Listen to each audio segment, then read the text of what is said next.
kita ingin agar anak-anak Indonesia terbaik memiliki kesempatan untuk tinggal bersama rakyat di pelosok Indonesia yang tanpa listrik, tanpa sinyal telepon, belum tentu ada running water. 2 track. Track pertama mengisi kekurangan guru, track kedua mempersiapkan our future leaders. Harapannya ketika kelak mereka menjadi pemimpin di kemudian hari, mereka adalah anak-anak muda Indonesia yang memiliki world class competence tetapi memiliki grassroots understanding.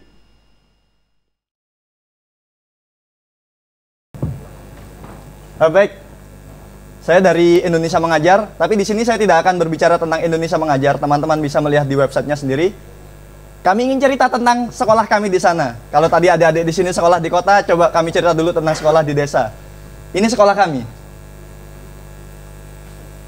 Nah, lapangan upacaranya bisa ngelihat gunung, sekaligus bisa ngelihat laut. Nah, ini sekolahnya.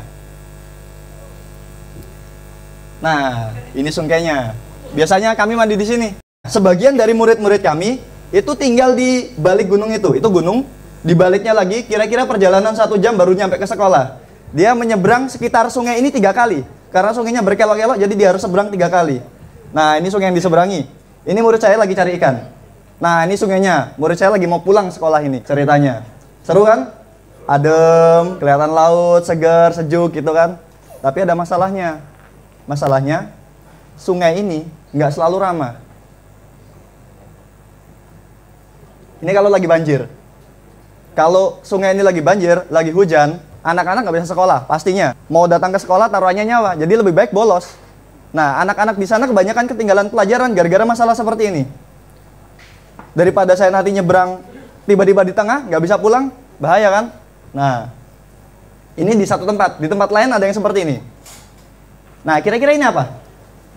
Apa nih? Tanah longsor? Sungai? Ini jalan menuju sekolah.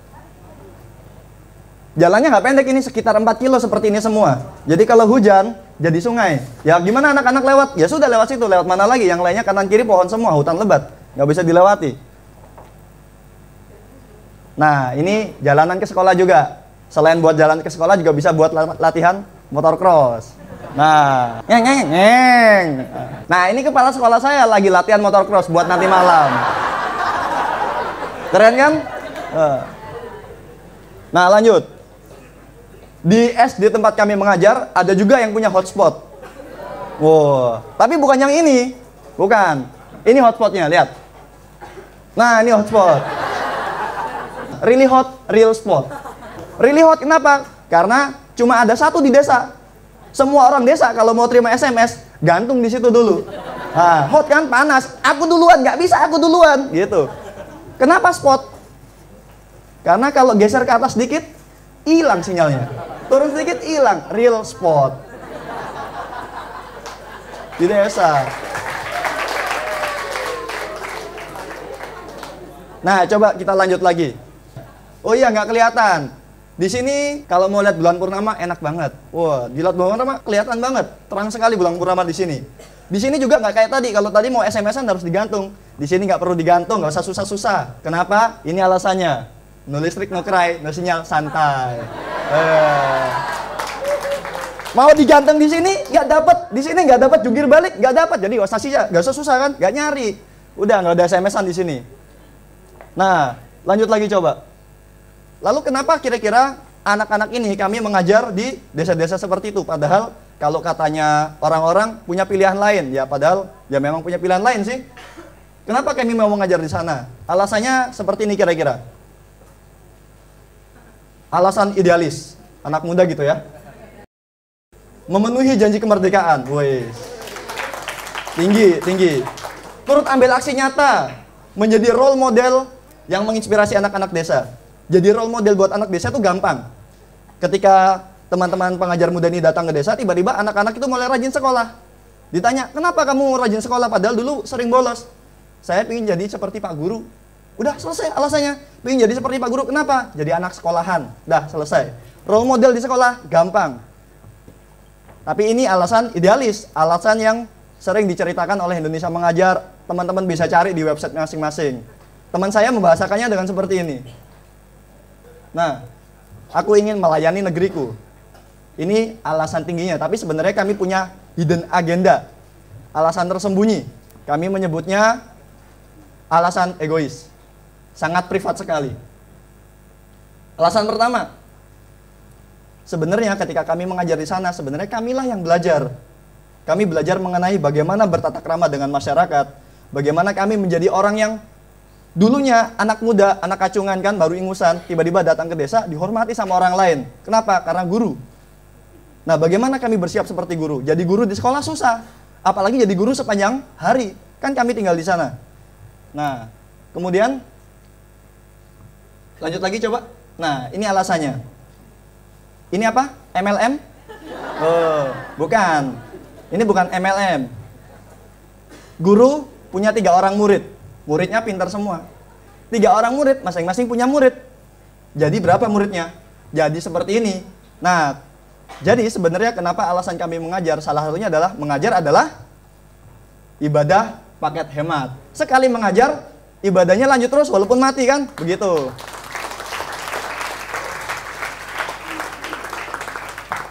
Salah satu ibadah paket hemat. Ada 3 ibadah paket hemat. Yang satunya ini, mengajar. Coba lanjut lagi. Nah, liburan tapi digaji. Ya. Wah, itu gue banget itu. Itu saya. Nah, itu kan saya tuh. Tuh. Berenang sini seminggu sekali, sebulan sekali? Enggak, tiap hari. Kami mandi di sini kok. Mandi di sini, nyuci di sini, MCK juga di situ. Asik kan? Coba lanjut lagi, Mas. Nah, seorang teman saya, seperti tadi kan, ini alasan egois, sangat privat. Namanya Adeline Magdalena Sutanto. Nama kecilnya Tan Sho Min. Seorang warga keturunan. Seperti menurut Alin, dia cerita,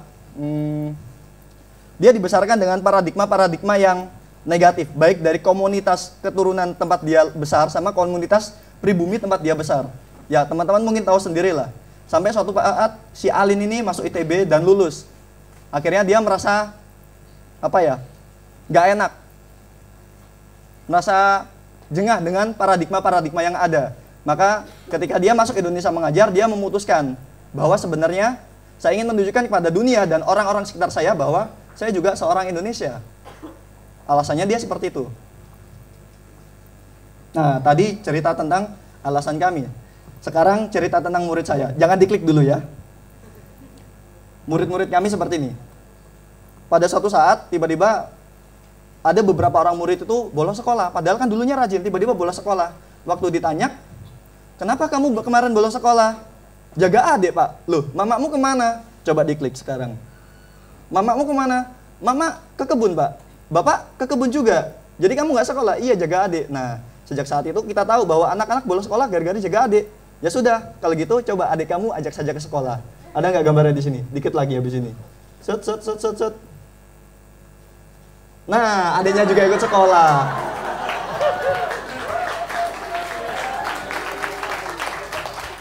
Daripada anaknya nggak sekolah kan, biar adiknya telanjang juga ikut sekolah nggak apa-apa. Nah, sekolahnya 100% performanya nggak jelas, pasti dia ngurusin adiknya kadang-kadang nangis, tapi ya daripada nggak belajar sama sekali. Loh, kok mundur di sini? Lanjut ya ini ya. Ngajar anak-anak SD di sana itu gampang sebenarnya. Gampangnya begini, misalnya begini, kita belajar tentang matematika. Ayo anak-anak kita belajar di kelas, kan diem, matematika gitu kan, pusing. Ayo kita belajar di bawah pohon, ayo, bawah pohon semuanya seneng kan, sambil pamer-pamer sama kakak kelasnya, belajar di luar gitu. Duduk di bawah pohon, soal nomor 1, 51 kali 15, tulis. Sama kan dengan soal di kelas? Sama, persis. Cuma bedanya apa? Yang satu di kelas, satu di bawah pohon. Seneng di mana? Seneng di bawah pohon. Jadi ngajar anak SD itu nggak susah-susah amat. Ya. Nah, ini murid-murid kami kelas 5 habis rapotan. Yuk kita lanjut sedikit. Nah, mengajar adalah belajar. Jadi kalau guru ngajari murid dapatnya 1 orang guru. Tapi masalahnya guru kan juga belajar dari sekian banyak murid. Jadi sebenarnya paling banyak belajar itu gurunya, bukan muridnya. Nah, ada satu kisah, satu cerita bagaimana seorang guru belajar pada muridnya. Coba. Nah, ini murid-murid kami. Kami menyebutnya little monster. Susahnya diatur. Siapa yang bisa nomor 1? Saya, Pak. 15 kali 15 berapa? 225, Pak. Bener, saya, Pak. Berapa? 225 juga Pak? Iya bener saya Pak, nggak tahu Pak gitu. Nah, pokoknya ngacung, angkat tangan. Jawaban bener salah urusan nanti. Little Monster. Nah, di antara semua Little Monster, kami punya satu. Nih tengah-tengah, mukanya kelihatan kan monster kan? Nah, namanya Masapi. Bahasa Indonesianya belut.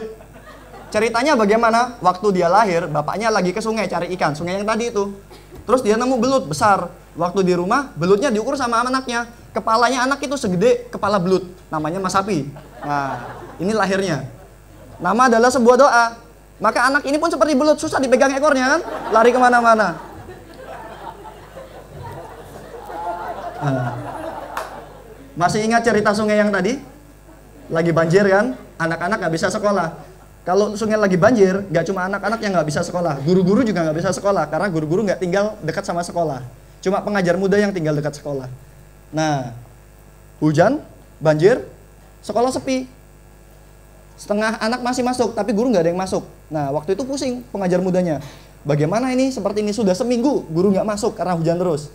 Nah, pada saat itu si Little Monster yang paling monster ini lagi bengal-bengalnya, lagi nakal-nakalnya, pusing kan? Akhirnya dapat ide kayak gini. Coba Mas Sapi sini. Dibuatkan gambar segitiga, lingkaran, persegi panjang, jajar genjang, dan layang-layang.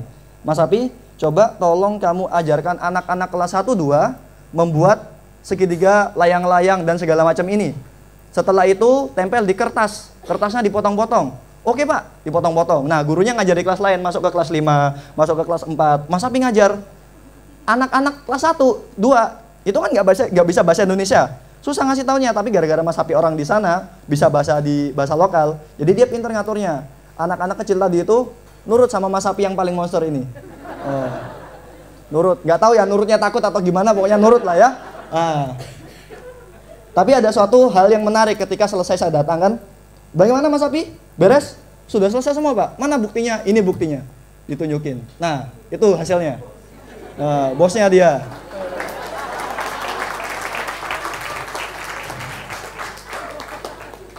Ternyata dengan cara ini 2 masalah selesai. Mas Sapi, the monster yang paling monster, beres kan, terkendali.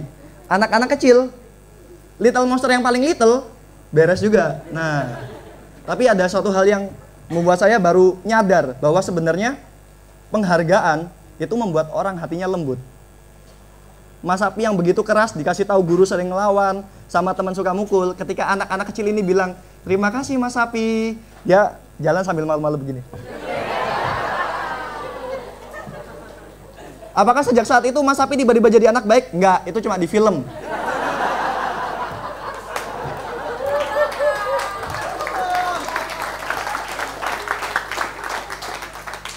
Tapi apakah Mas Sapi berubah menjadi lebih baik? Iya, dia berubah menjadi lebih baik. Dulu korban kenakalan Mas Sapi ini dari kelas 1 sampai kelas 6. Sekarang kelas 1 sama kelas 2 aman dari Mas Sapi. Kalau ada anak kelas 3 nakal sama anak kelas 1, 2, langsung begini. Apa? Nah, ternyata penghargaan itu membuat orang hatinya lembut. Ternyata cara mengalahkan Little Monster itu dengan dihadapkan dengan monster-monster yang lebih kecil, anak kelas 1, 2. Penghargaan itu sangat berharga ternyata. Coba slide berikutnya apa ya? Lupa saya. Lanjut dikit. Oh ya, oke. Apa ini? Coba deh contekan aja deh. Oh ya. Nah, murid-murid di sana kebanyakan pintar matematika. Masuk ke kelas 3. Coba kerjakan ini, 3.450 dikurangi 345. Siapa bisa? Saya Pak. Angkat tangan semua kan? Set.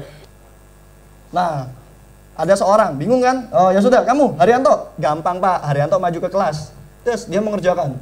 Oke Haryanto, difoto dulu. Cekrek, difoto. Habis itu kerjakan. Oke, kerjakan Haryanto. Diklik, tis. Wah, dikerjakan langsung. 0 kurangi 5, nggak bisa, harus pinjam. Pak, hasilnya 3.105.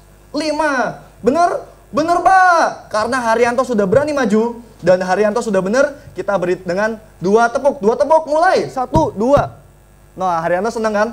Balik. Itu bayarannya anak-anak kalau berani maju. Kalau salah bagaimana? 1 tepuk. Bayaran itu cukup membuat anak-anak berani maju dan ingin maju. Nah, dengan itu anak-anak mau belajar. Kemarin saya cuma 1 tepuk, cuma modal berani doang, pinternya belum. Nah, hari ini harus pinter gitu. Anak-anak belajar. Oke, lanjut ke nomor 2. Nomor 2. Mamat membeli kelereng 20 butir. 5 butir diberikan kepada adiknya dan 10 butir dia jual kepada temannya. Berapakah kelereng Mamat sekarang? Krik, krik, krik, krik, krik, krik, krik. Loh. Dia. Ternyata mati anak-anak. Pusing. Kenapa anak-anak tadi dengan soal yang 3 ribuan dikurangi ratusan bisa? Padahal ini cuma puluhan sama satuan. Pusing. Ternyata alasannya ini soal cerita. Yang tadi soal matematika murni. Kenapa soal cerita nggak bisa? Ini alasannya. Anak-anak kurang bahan bacaan. Buku pelajaran yang pegang cuma satu, guru. Kalau pelajaran matematika sih gampang ya. IPA mungkin bisa cerita. Pelapukan begini-begini kan kalian bisa lihat. Kalau batu kena hujan terus jadi melapuk. Nah itu bisa cerita. Bagaimana kalau IPS? Sultan Hasanuddin melawan Belanda. Apal nggak anak-anak? Nggak apal. Modalnya mereka kurang bahan bacaan. Nah pengajar muda itu banyak yang curhat di blognya masing-masing. Kan punya blog, blog.indonesiamengajar.org. Mereka curhat. Ternyata ada orang yang membaca curhatan-curhatan pengajar muda di blognya itu. Nah, orang-orang itu ingin berbuat sesuatu juga. Dia nggak bisa berangkat ke sana menjadi guru, tapi dia bisa melakukan sesuatu. Maka contohnya ini. Teman-teman di fakultas saya tergerak membantu. Mereka mahasiswa. Ada sebagian yang sudah lulus, ya tahu sendirilah. Uangnya mahasiswa bagaimana sih, kosan nunggak kan, makan kasbon ya kan. Tapi mereka mau ngeluarin uang. Untuk apa? Untuk belikan buku adik-adiknya. Kecil sekali uangnya. Ya nggak kecil sekali sih ya. Tapi kalau dibandingkan dengan penghasilan teman-teman mungkin ya gitu. Tapi ternyata gerakan kecil ini menginspirasi orang-orang lain. Ternyata menginspirasi teman-teman SMA saya yang di Surabaya sama Malang. Mereka menggalang buku yang lebih besar. Mereka melibatkan Rektorat Universitas Brawijaya, SMA Negeri 5 Surabaya. Lebih masif lagi daripada gerakan anak-anak yang pemula. Tapi ini yang nomor 2. Yang nomor 1 nggak bisa diganti kan. Nomor 1 adalah penggagas. Penggagas nggak bisa diganti. Coba diklik. Bukunya datang banyak. Warna-warni. Anak-anak jadi senang baca buku. Ada hewan-hewan, ada upin-ipin, segala macam lah yang anak-anak itu suka. Bisa baca buku? Nggak bisa. Pokoknya tahu ini huruf A, Pak ada huruf A di sini. Coba berapa hitung huruf A-nya? 1, 2, 3, 4, 5. Mending kan sekarang tahu kalau ini huruf A. Dulu nggak tahu. Gara-gara buku, tahu dia ini huruf A. Bacanya ya nanti lah nyusul. Dikit-dikit ya. Apa jadinya? Anak-anak jadi lebih rajin membaca. Ini Panji, adik angkat saya. Dia sedang membaca buku. Kelas 5 tapi belum lancar membaca. Tapi dia mau membacakan buku buat adik-adiknya. Ini anak-anak kelas 1, 2. Belum bisa baca. Tapi dia mau menceritakan. Ini cerita tentang Nabi Musa. Nabi Musa kemarin. Rin, apa ini ya? Oh ya, Pak, apa ini Pak? Nah, tanya dulu. Tapi dia tetap mau cerita. Mereka baca dimanapun. Ngerti nggak ngerti pokoknya baca dulu. Gitu kan. Di rumah. Nah ini ketika mereka datang senang sekali mereka dapat buku baru. Mereka merasa dihargai. Biasanya kan dapat buku bekas, ini dapat buku baru. I am someone, aku seseorang punya buku baru. Mereka merasa dihargai di situ. Coba di sana. Nah ternyata fenomena orang-orang dari kota mengirimkan buku-buku ke pelosok itu nggak cuma terjadi di Majene, di kabupaten lain terjadi. Tulang Bawang Barat, Lampung, Tengah Hutan. Lanjut lagi, Halmahera Selatan, Maluku Utara. Kalau mau ke sana harus nyebrang ke pulau. Kalau ombak nggak bisa pulang. Bengkalis, Riau, tanahnya itu lumpur sedengkul. Coba, Pasir Kalimantan Timur, tanahnya campur rawa-rawa. Ternyata gerakan-gerakan ini tuh fenomena-fenomena gerakan independen untuk mengumpulkan buku dan dikirimkan ke anak-anak pelosok nggak cuma di Majene, semua Indonesia ada. Di Indonesia, coba diklik. Nah, semua di Indonesia ada. Oh iya sedikit cerita, ini kan peta buatan tangan anak-anak. Nah pamer, ini murid saya. Nah sudah, yuk jalan. Ternyata ketulusan teman-teman tadi yang dari fakultas, yang nggak punya uang tapi tetap mau bergerak, itu menggerakkan orang-orang yang lain. Sehingga menghasilkan suatu gerakan yang massal. Akhirnya Indonesia Mengajar mikir kan, ya kalau orang ini kenal sama pengajar muda, dia bisa kirim langsung. Kalau orang ini nggak kenal sama pengajar muda, bagaimana cara kirimnya? Ya sudahlah, kita buatkan gerakan baru. Namanya gerakan Indonesia Menyala. Untuk menyalakan masing-masing desa dusun-dusun itu supaya orang-orangnya pada bisa baca. Coba lanjut, Indonesia Menyala. Dari gerakan kecil melahirkan gerakan yang masif. Cuma berapa ratus ribu dikirimin lah. Tapi hasilnya besar. Kemarin baru datang buku baru dari Indonesia Menyala. Coba klik. Nah, mungkin orang-orang tadi berpikir, itu kan di pedalaman, tapi ternyata tadi adik-adik sudah menceritakan kan, di kota juga terjadi masalah yang sama. Ada anak nggak bisa sekolah gara-gara harus cari uang. Di desa sama. Kelas 3 SMP udah nggak mau sekolah lagi. Kenapa? Pergi ke kebun. Buat apa SMA? Pergi ke kebun. Nah, tapi sekarang udah nggak zamannya lagi kita berkeluh kesah. Mulai kita ambil satu langkah kecil, tapi nyata. Nah, karena langkah kecil ini bisa menggerakkan orang-orang lain.